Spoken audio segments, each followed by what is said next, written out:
Hello बच्चों, welcome to my YouTube channel Ganit Guru दीपक। आज हम पढ़ने वाले हैं चैप्टर फर्स्ट वास्तविक संख्या से एक्सरसाइज 1.1 का पहला क्वेश्चन। उम्मीद है आपको ये क्वेश्चन समझ में आएंगे। इसके लिए आप बच्चों वीडियो के अंत तक जरूर बने रहिए।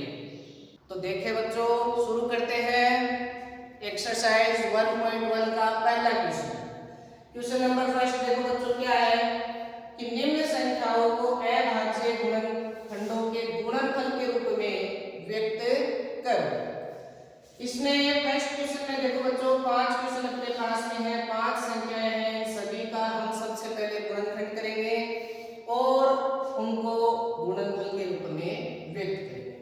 अब अभाज्य गुणनखंड करते कैसे हैं? दी गई संख्या हमें एक भाज्य संख्या मिलती है, उस भाज्य संख्या में आपको अभाज्य संख्याओं का ही भाग देना है। जैसे 2, 5, 7, 11, 13 आदि। शुरुआत हमेशा 2 से करनी है बच्चों, कभी भी सीधे ही बड़ी संख्या से भाग नहीं देना है, क्योंकि हमने अंकगणित के आधारभूत पर में पढ़ी थी।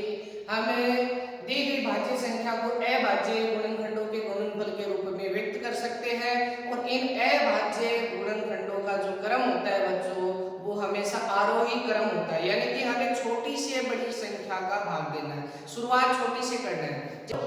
अगर आपको कोई भाज्य संख्या दे दे और जैसे मान लो उसमें 2 का भी भाग जा रहा है, 5 का भी भाग जा रहा है, तो हम क्या करेंगे, उसमें 2 का भाग देंगे, सीधे 5 का भाग नहीं दे सकते, आरोही क्रम होता है।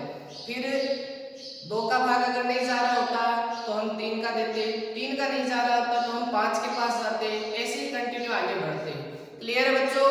तो देखो यहाँ पर सबसे पहला क्वेश्चन है, क्वेश्चन नंबर फर्स्ट 140। दी गई भाज्य संख्या है हमारे पास में 140। तो हम क्या करेंगे बच्चों, 140 के अभाज्य गुणनखंड करते हैं।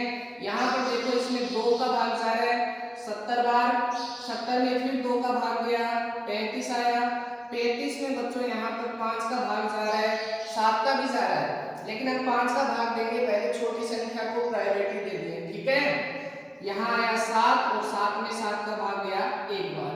तो यहाँ पर बच्चों 140 के जो अभाज्य गुणनखंड आए वो क्या है, देखो 2, यहाँ पर 2 बार आ रहा है तो हम लिख देंगे 2 की घात 2, फिर गुणा में 5, फिर गुणा में 7। तो ये बच्चों 140 के अभाज्य गुणनखंड हो गए। क्लियर है? इसी प्रकार से देखो क्वेश्चन नंबर सेकंड में है 156। तो यहाँ हम 156 के अभाज्य गुणनखंड कर देंगे। बच्चों इसमें 2 का भाग जा रहा है सबसे पहले, तो देखो यहाँ पर 2 का भाग हम इसमें देंगे तो कितनी बार जाएगा, 7 और ये 8, 78 बार इसमें भाग जाएगा। 78 में बच्चों यहाँ पर फिर से 2 का भाग जा रहा है 39 बार, 39 में 3 का भाग गया 13 बार, और 13 में फिर 13 का ही भाग जाएगा, क्योंकि 13 एक अभाज्य संख्या है। तो यहाँ पर 156 के जो गुणनखंड हमें मिले वो क्या मिले, देखो 2, यहाँ 2 बार गुणा हो रहा है तो हम इसको घात के रूप में लिखेंगे, फिर गुणा में है 3, फिर गुणा में है 13। यहाँ पर जो अभाज्य गुणनखंड आए हमारे पास में, इन सभी को गुणा के रूप में लिख देना है। देखो बच्चों क्वेश्चन नंबर थर्ड है 3825। इसी प्रकार से हम 3825 के गुणनखंड करते हैं। तो यहाँ देखो 3825 बच्चों, इसमें देखो किसका भाग जा रहा है, 2 का तो जाएगा नहीं, क्या इसमें 3 का भाग जाएगा, 3 का भाग जाएगा कि नहीं जाएगा, कैसे चेक करते हैं, अगर संख्या के सभी अंकों का योग करते हैं और उन अंकों के योग में अगर 3 का भाग जा रहा है तो हम क्या करेंगे, इस संख्या में भी 3 का भाग जाएगा। तो इस संख्या के अंकों को जोड़ो, 5, 2, 7, 3, 10, 8, 18, 18 में 3 का भाग जा रहा है, तो बच्चों दी गई संख्या में भी 3 का भाग जाएगा।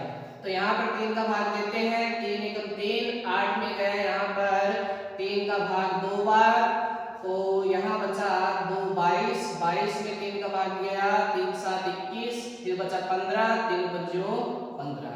3 का भाग देने पर हमारे पास में आया 1275। फिर यहाँ पर फिर से देखो 3 का भाग जा रहा है, कितनी बार गया यहाँ पर 3 का भाग, 12, तो 3 चौके 12, और फिर यहाँ पर आ गया 3 दूनी 6, 3 पंजो 15, 425 आया। अब देखो 5, 7, 5, 2, 7, 7, 4, यहाँ पर कितने हैं बच्चों, 11 है तो 3 का भाग तो बिल्कुल नहीं जाएगा क्योंकि संख्या के अंकों के योग में 3 का भाग नहीं जा रहा। तो यहाँ पर हम देंगे 5 का भाग। 5 का भाग बच्चों इसमें जाएगा 85 बार। 85 में फिर यहाँ 5 का भाग गया 17 बार और 17 में 17 का भाग गया 1 बार। तो 3825 के जो गुणनखंड हमें मिले वो क्या मिले, यहाँ 3 दो बार आ रहा है तो 3 की घात 2 और 5 भी 2 बार आ रहा है तो 5 की घात 2 फिर गुणा में है 17। ये आगे बच्चों आपके 3825 के गुणनखंड।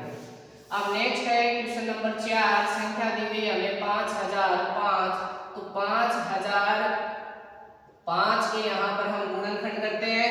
गुणनखंड करने पर देखो यहाँ पर बच्चों 5 का भाग जा रहा है तो 1001 मिलेगा और 1001 में बच्चों 7 का भाग जा रहा है 7 एकम 7 फिर बच्चे कितने 30 7 चौक 28 28 तो फिर ये बच्चे 7 21 143 में बच्चों यहाँ पर भाग जा रहा है 11 का 11 एकम 11 फिर यहाँ पर आए 3 तो 33 13 में यहाँ 13 का भाग जाएगा। तो ये आगे बच्चों आपके 5005 के गुणनखंड क्या है 5 गुणा 7 गुणा 11 गुणा 13। क्लियर है बच्चों, ये आगे है आपके 5005 के अभाज्य गुणनखंड जिनको गुणनफल के रूप में हमने व्यक्त कर दिया। बाद में नेक्स्ट क्वेश्चन आपका क्वेश्चन नंबर 5 में दी गई संख्या है 7429 तो 7429 के हम गुणनखंड करते हैं। यहाँ पर देखो बच्चों सबसे पहले आपका भाग जा रहा है 17 का, कितनी बार भाग जा रहा है 437 बार भाग जा रहा है। 437 में जाएगा किसका 19 का भाग जाएगा कितनी बार 23 बार और 23 में यहाँ 23 का भाग गया 1 बार। तो ये आ गया बच्चों 7429 के गुणनखंड 17 गुणा 19 गुणा 23। ये दी गई संख्या के अभाज्य गुणनखंड जिनको हमने गुणनफल के रूप में व्यक्त कर दिया है। उम्मीद है आपको कि पहला क्वेश्चन समझ में आ गया होगा। अगर बच्चों आपको ये सभी क्वेश्चन समझ में आए हैं तो मेरे वीडियो को लाइक कीजिए, शेयर कीजिए और चैनल को सब्सक्राइब करना मत भूलिए और साथ ही साथ बेल आइकन को भी दबा दीजिए ताकि मेरे आने वाले वीडियोज की नोटिफिकेशन आपको सबसे पहले मिल सके। मिलते हैं ऐसे ही और नेक्स्ट वीडियो में जिसमें हम सॉल्व करेंगे एक्सरसाइज 1.1 से क्वेश्चन नंबर 2।